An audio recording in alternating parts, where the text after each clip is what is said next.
Welcome to Marketing Mistakes and How to Avoid Them.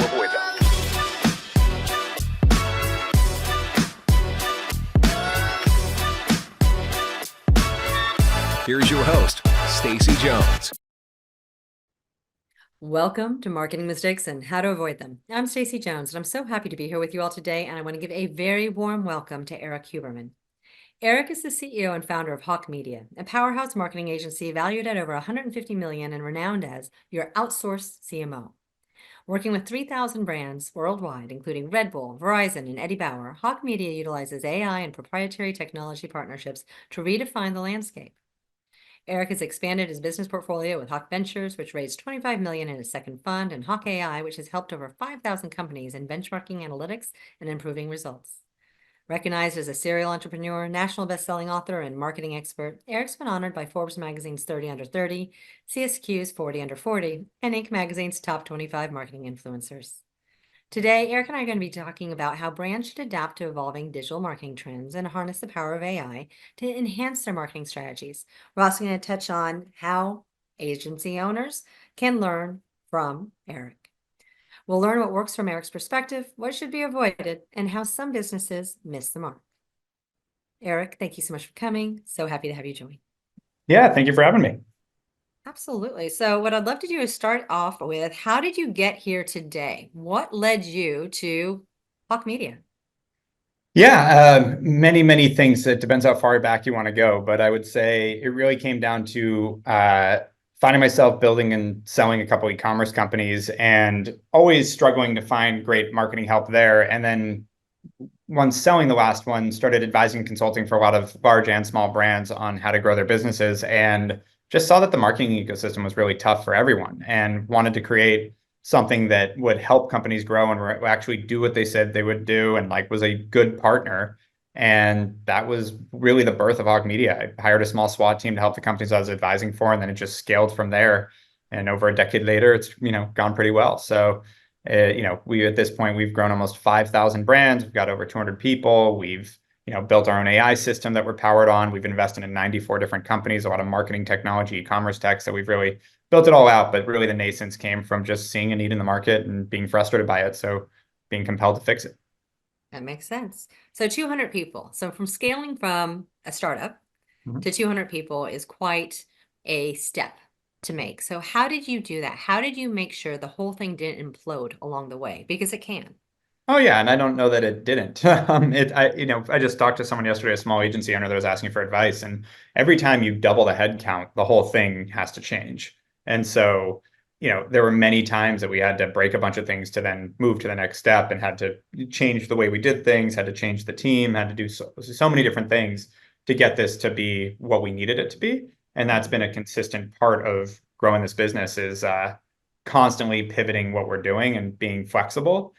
Both in the way that we serve clients, but also in the way to just operate. That's the only way to grow this successfully. And we've also just been really disciplined about the financial side. We, have never raised money. We have no debt. We just did this on our own bootstraps because that's how we wanted to build it. But that also causes a level of discipline and constant management that also makes you build a better business, because you don't get to rest on your laurels. If someone's not wanting to hire you to do certain things and you're spending money on it, you better stop. And it's like, it forces quick action, which I've enjoyed. I think that's been a big part of our success. And how did you first realize that you were scaling? Like, were you just plodding along and you're like, okay, we're growing here and there? Or when did you realize that you were doubling in sizing? Oh, I mean, it happened more than every year for the first few years. So it was literally started with our DNA. It was never like we realized it all of a sudden we were growing. It was like we started on the growth trajectory. And I talk about this a lot. Like, if you're going to hire someone to help grow your business, make sure they know how to grow a business. And like, that was always my passion and desire, was to grow my business and grow other businesses. I like growth. It's what's fun for me. So it was always a part of our DNA. It's like, if it wasn't, then we shouldn't be doing what we're doing. And typically, how has that gone over with your team members as you've grown? Has that been an easy thing for them, or has it been a lot of reshuffling? It's all of the above. I mean, it depends on the individual. Some people love the growth and continue to evolve and expand as the company grows. Some people hate it and they move on, and you have to be okay with those shifts. And I always point to, like, people think that there's this sort of myth that maybe it existed in the last generation or in the boomer generation partially up until like 2008. But the idea that people are going to stick around a company on average for 20 years, 30 years is not real. There are individuals that will probably be here a very long time, but there's a lot of people that the company outgrows them. They outgrow the company. They have other things they want to do. And that's normal too. It just depends on the individual.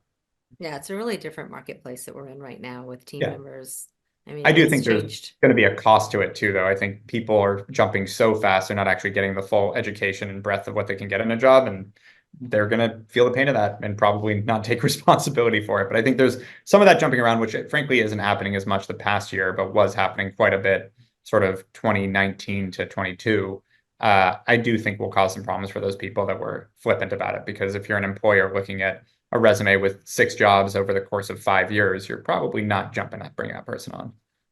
No, and I love the fact that you said 2019 and not 2020 Yeah. because it did start before Oh that. yeah, no, it wasn't a COVID thing. No, and I think the mentality a lot right now of everyone who is hacking their way to success, right? And they're starting up their own overnight businesses and they see the world of social influencers and that, oh my gosh, they all are able to do this thing and they don't have to have a 9 to 5 job and they can be successful on their own. It has changed our entire business economy. Yep, 100%. It's I think the sort of the freelance model and the like independent contractor model and the I'm going to go in the pursuit of entrepreneurship, all of it is changing the way the world's going to operate economically. And I think that part's a good thing. I think that that's really interesting. I just saw an article about a lot of these, Ivy League grads are opting to go to scout funds, which basically they give you like $500,000 to $1 million to buy a business and run it versus going and joining the Goldman Sachs and McKinsey's of the world. And they're seeing more opportunity in the entrepreneurship side, which, to be real, creates more jobs, creates more opportunity. I think that's a good thing. And it's exciting to see that that's become a more reasonable path. I mean, a little over a decade ago, entrepreneurship was not a sexy thing. It's not what most people are pursuing. People more fell into it than pursued it. And sort of the 2010s gave birth to this pursuit of being an entrepreneur that I think has, evolved over time and become something really cool. It is. And I think that freelance economy, I think there is a fit for businesses to be able to have that and support that. Yeah. And I think that as we're all evolving, it's going to be more that people are spinning into companies, spinning out of companies, dealing with work things, dealing with wanting to do travel, going off and having adventures, and then potentially trying to spin back into those same companies that they had a comfort level of being at. Yep. Agreed. So then you decided, so you had Hawk Media. And Yeah. you're like, let's go out and raise capital and do a Hawk Ventures, and I'm getting $25 million. I'm gonna Yeah. run it. So how did you come up with that? Yeah, Share it more. was. Yeah, no problem. It's that came from actually the story's a little more fun than that. About a year in, we started making money. My plan was always to take our money and put it into real estate and just build a real estate portfolio. And over time, yeah, would have this, solid real estate portfolio that could help cash flow. And that's what sounded fun to me. But fast forward, a year in, I had some friends hit me up that were pivoting their business into e-commerce, and they called me and said, "Hey, we want you to be on the cap table and be an investor." And I was like, guys, I'm not interested in investing in startups. I made up in my head, I'm going to invest in conservative stuff and spend my time on risky stuff. And so that by the time I get older and older, it'll start to swing the other way where all my conservative investments will be solid and I'll have this like nest egg, and my time, it doesn't matter at that point. So like as we all know, as you get older, you do need a little more security with family and all that. That was my plan. These guys, I told them that, and they said, no, we're not asking. We're telling you that you're going to invest. It can be a small check, but you got to be in. It's like, all right, fine. So I wrote them a small check, and that company is called FabFitFun and ended up becoming a multi-billion-dollar company. And I went, all right, I shouldn't be as stubborn about this. I have access to really interesting deals. I know the ecosystem. I have pretty good clarity compared to most on what's happening here. Like we should check this out. And so I ended up investing in about, I think it was 7 companies off the balance sheet that all did pretty well over the course of 3 years. And after that, we decided we had brought someone in to help run it. And we talked and we're like, hey, this is going really well. We should maybe look at raising a fund. We had an average 11x return on our portfolio at that point. And we decided to raise our first fund. That was and that closed. We started that in 2019, closed it completely in 2021 early. And that has done really well. And so at the end of 21, we had deployed that capital and we raised fund two, and which we closed recently. And it's mentioned $25 million fund focused on marketing technology, e-commerce technology, and a lot of the ecosystem we play with. So we invest in companies now that then we can use those tools with the 500 brands we're actively managing on the marketing side and basically be a market maker for our investments. Yeah. And it's nice because you're not worrying about the brand necessarily not doing what you need them to actually do. Yeah, exactly. Because that is the life of clients. Yeah, 100%. So that's really what we've focused on. It's gone really well. I mean, we've thankfully identified some amazing marketing tech and e-commerce tech that we're a big owner in sort of the Shopify marketing tech stack. Mm-hmm. What is your go-to marketing strategy? So when you're investing in these companies, like what is the groundwork that you're looking for typically as whether it's a good investment or not? And then from there, how are you figuring out how to position and market? So separate things. So we have the marketing agency side that we're focusing on marketing. Then the investment side is really just, do we need this tool? Does this tool solve problems for our clients? Is it a worthwhile thing to invest in because it's going to create opportunity and make money for our customers? That's it. So we do the diligence on that, and then we'll invest in, is it obviously all the typical investment criteria too? Is it a great founder? Do they have a great thesis? Is there a big TAM? Like all these things. So that's the investment side. And then the marketing side, we're not just there's a Venn diagram. We do some marketing for some of our investments, but that's like very, very separate. We have about at this point 94 investments and about 500 active clients, and we are not doing marketing for most of those investments. We are partners of theirs, but not necessarily their marketing team. So on the marketing side, we wrote a book about this called the Hawk Method. We, to kind of take it down to modern marketing 101, as it's been called. We look at kind of the three principles of marketing. We call it awareness, nurturing, and trust. So awareness, how are you actually letting people know that your company exists? That's advertising, word of mouth, PR, all the things that gets the word out there. And how are you doing that in a cost-effective way to get out as much as possible? And then nurturing, what are you doing once they know you exist to actually get them to purchase and become a customer? And then post-purchase to keep them coming back. So things like email marketing, SMS, content, merchandising, just what are all the ways that you're keeping people engaged and getting people engaged to actually become customers and stay customers. And then trust, synonymous with brand, but before you've built a brand and people know who you are, trust comes from third-party validation. So it's, again, PR, it's influencers, endorsements, testimonials, reviews, all sorts of things that help people build trust with you. And so we're always looking at which one of those needs to be weighted more depending on the product or service that the person's selling, where are they falling short, where are the opportunities, where do we need to double down, but all of that needs to be covered. And so what are some of the biggest lessons you have learned as an agency owner in general? As an agency owner, well, so on the marketing side, most people don't understand the idea of a sales cycle or purchase cycle. Like when I say it, they understand it, but when they look at their actual data and how their business is growing, they don't get it. So if you have an e-commerce brand and you're selling a $100 product, your average sales cycle is probably 5 weeks. Yet most of those people will go look at their ad spend today and how much they made today, their ad spend this week and how much they made this week.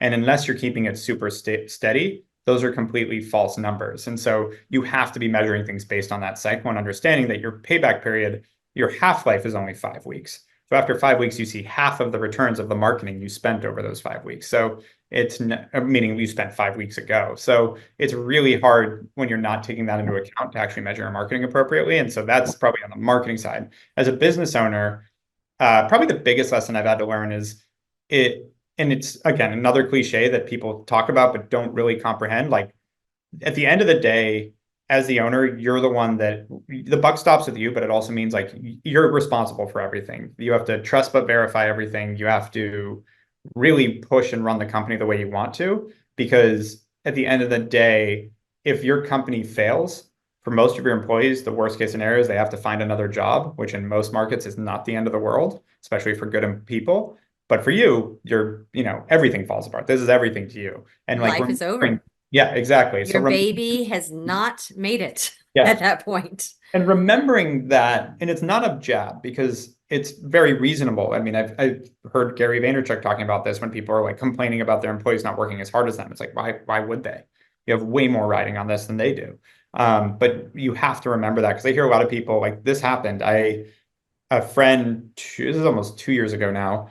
I was with him at an event. And he's like, yeah, I hired a CEO for my business. I'm hanging out on a ranch. He's running the whole thing. And I'm like, I didn't think that was possible. Like, how do you hire someone that's just going to run things for you unless you Right. really don't care about the outcome? Like, okay, I was a little jealous, but I'm like, good for you. And then a year later, that company was bankrupt because at the end of the day, when push comes to shove, the founder will generally do everything it takes to keep that thing going.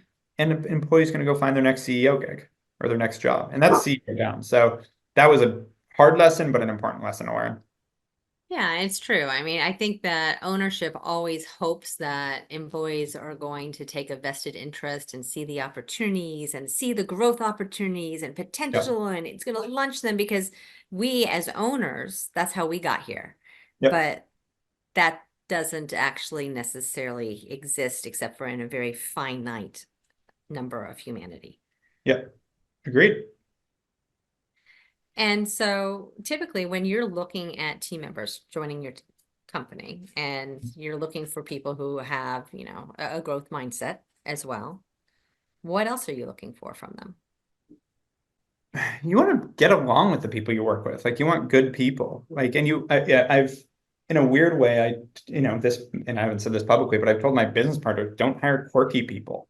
Like, I don't mind different points of view and diverse backgrounds. We have that. So like, proof's in the pudding there. But like, when people are just a little odd in a business like ours, they end up doing things that are unpredictable in a bad way. And employees and emotions are unpredictable enough. So people that are like up the fairway, good people, goes a long way. And then, yeah, they've got to be motivated. They've got to like buy into what we're trying to build here and how we're trying to work. Because like, especially I try to scare our interviewees away when I do interviews. I talk to them about, would you rather be overwhelmed or bored? Because neither is a good thing. But, a lot of people would rather coast and be bored and just, check in. And this business is going to drive them nuts. It's a volatile, fast-paced business. And people that would rather be a little overwhelmed at times and balance that between normal and overwhelmed versus normal and bored, that's the people we need here. And so that's been a big part too of how we operate. Yeah, we have a lot of conversations about work life.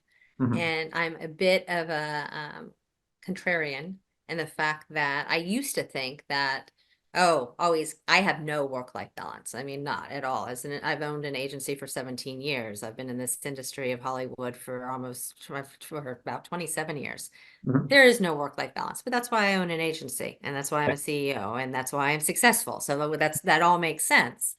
But I've always had a viewpoint that, you really do employees work-life balance. You hear it, it's so important.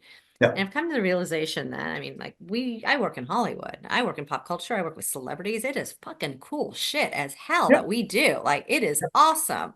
Yeah. I need people who are like, I love this stuff.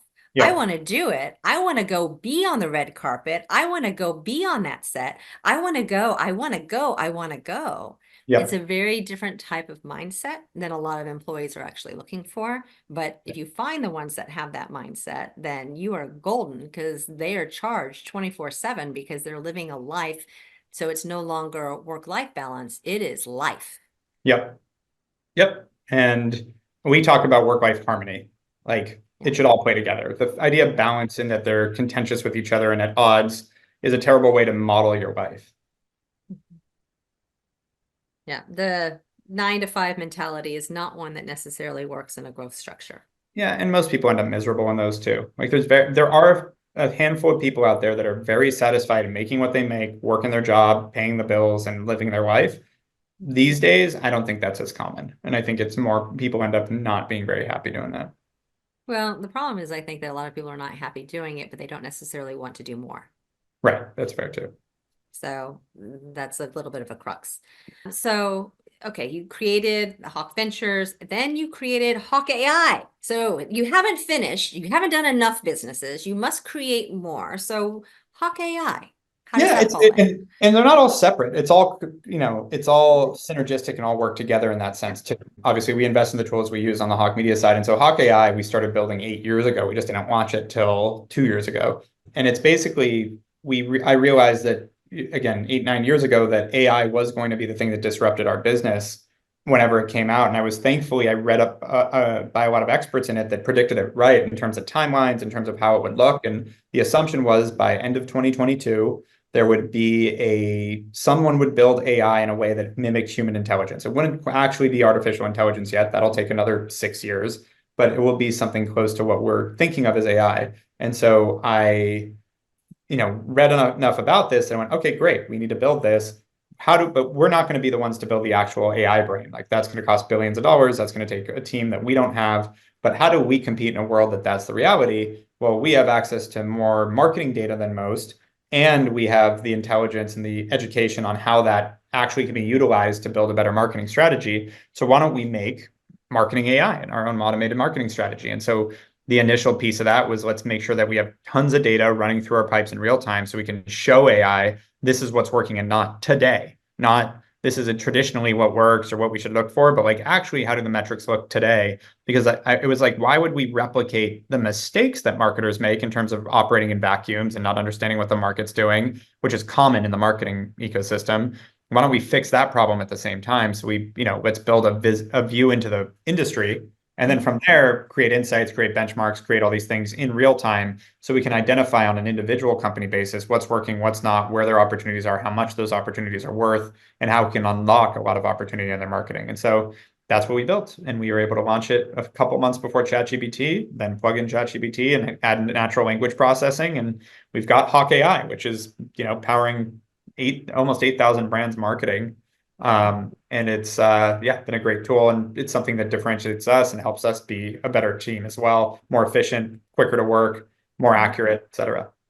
Yeah, I think that you've taken what many agencies are just dabbling with and actually created a powerhouse that can actually fund itself versus the rest of us are pretty much chasing down all the different platforms and trying to figure out how to embed them into our culture and make sure that team members are using it, understanding it, and not losing client IP by accident by putting it out there for all the world to see.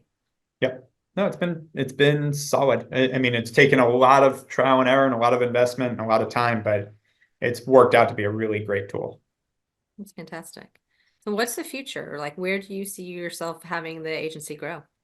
Yeah, no, we're doing a lot of M&A now. Thankfully we've found a great process to acquiring other agencies and partnering up with other agencies. And at this scale, that's generally a great way to grow, while also building out our internal teams and continuing organic growth. Thankfully, 2024 has been off to a ripping start. So we're doing really well this year and continuing that growth while also, I think that's really it. It's a combination of M&A and a combination of growing organically while we incorporate more AI on that side and continue to deploy our fund and build out more, technology and continue to try to be the best performance marketing company in the country.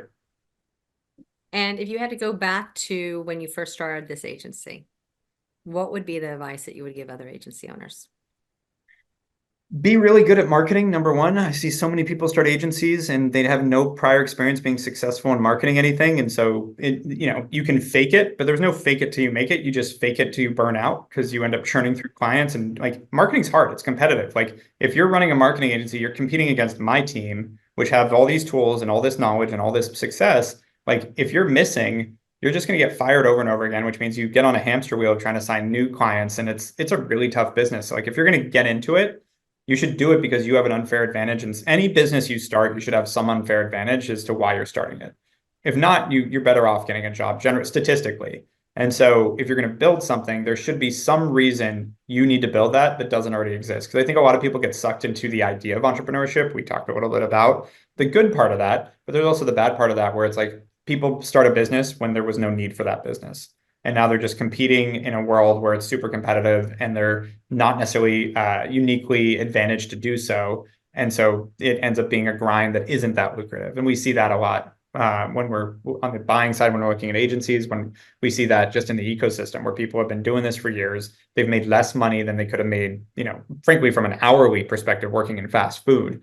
And they're pulling their hair out, stressed as hell, but they don't want to give it up because they put so much into it. And it's like, don't get into that phase either. Like if you want to build an agency, make sure the first thing you do is learn marketing, be really good at it, and then understand that you're about to bring on many bosses instead of one, and make sure that that's how you want to operate.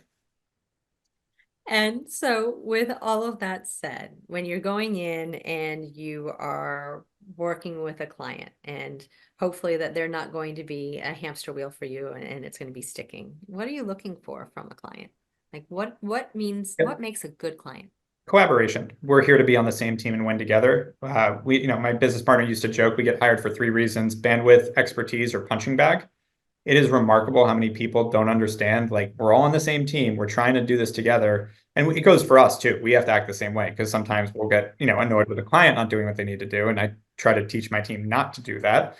But at the end of the day, we're on the same team. We're trying to do the same thing, like work together. Like when I hire outside vendors for whatever it might be, I'm always here to enable them in every way I can. That's my goal. It's not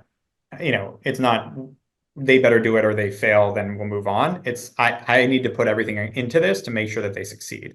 And a lot of people don't conceptually get that, and that ends up wasting a lot of their time, money, and really stopping their success. And I see that quite a bit.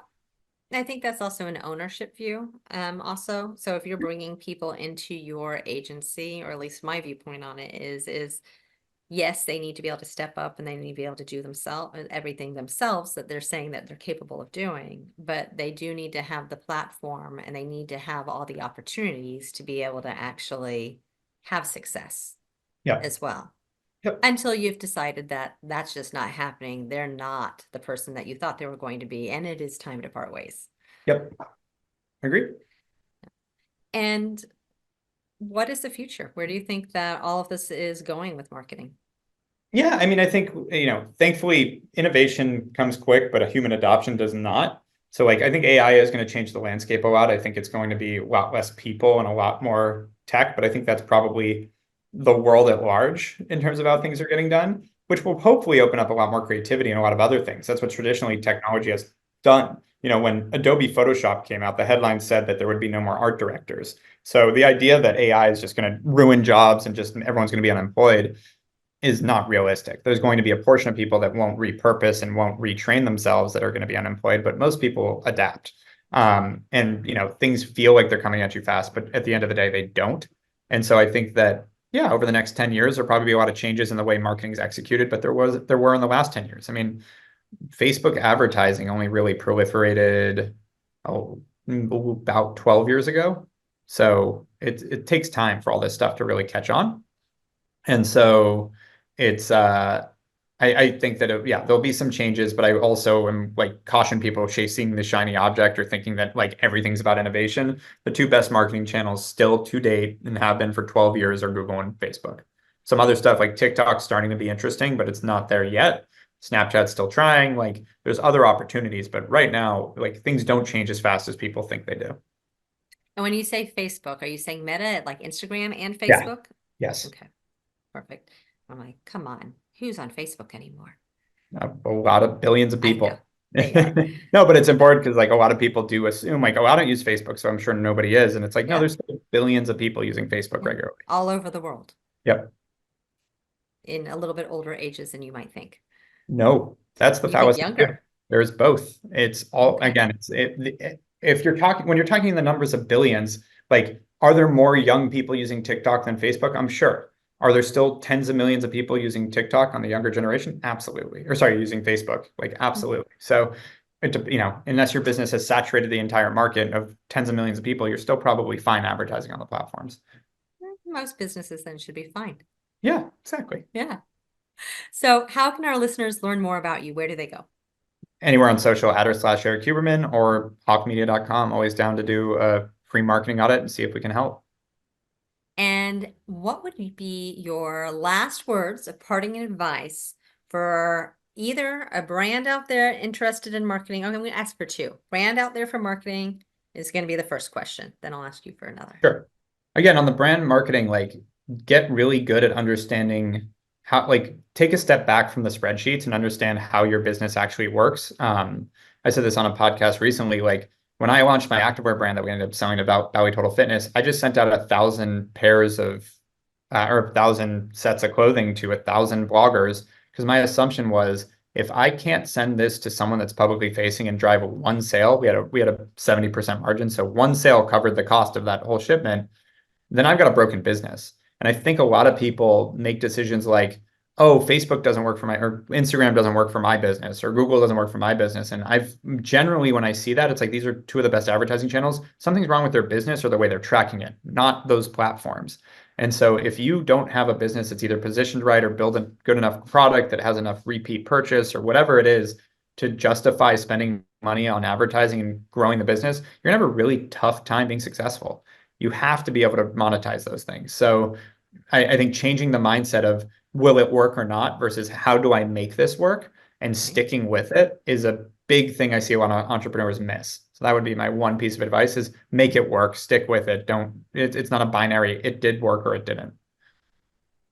And then my question for agency owners, since I've kind of split this conversation into two, because why not hit two totally different demographics in one side podcast? But let's go for that.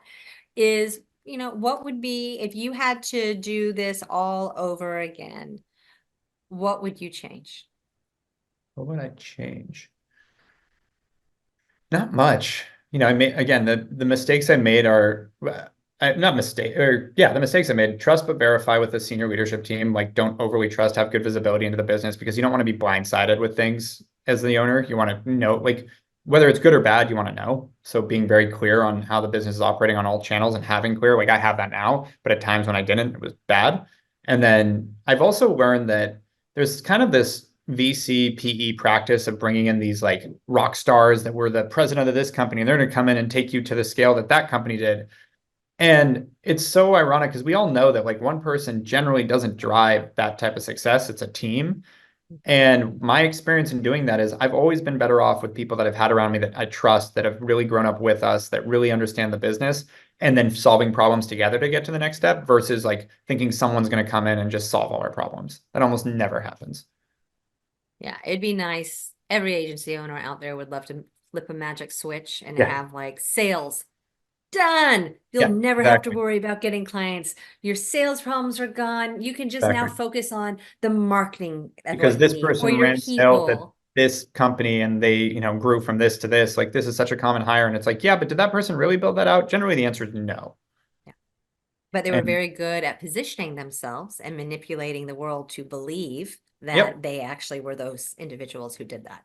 exactly. And even if they were there during the moment, Yeah. was it really just them? Did they, if a good example would be a head of sales, really was it just the head of sales that drove those sales, or maybe a few incredible salespeople? Like that, it's these really important dynamics where like if you get a whole team, that's a different conversation. But one person in these kind of organizations rarely is driving that much. It does exist, and there are those individual rock stars, but they're individual rock stars. And they're usually owners of businesses. Yeah, fair. Well, Erik, thank you so much for joining us today. Learned a lot. I'm sure our listeners did too. Really appreciate your time. Yeah, thank you as well. Thank you for having me. Of course. And to all of our listeners, thank you for tuning in to another episode of Marketing Mistakes and How to Avoid Them. If you are ever interested in learning how you can better leverage your brand into the land of pop culture, remember to reach out. Happy to chat. We can talk about product placement, movies, and TV shows. We can talk about red carpet events, celebrities, influencers, and how to dial pop culture to make your brand number one. Have a great one.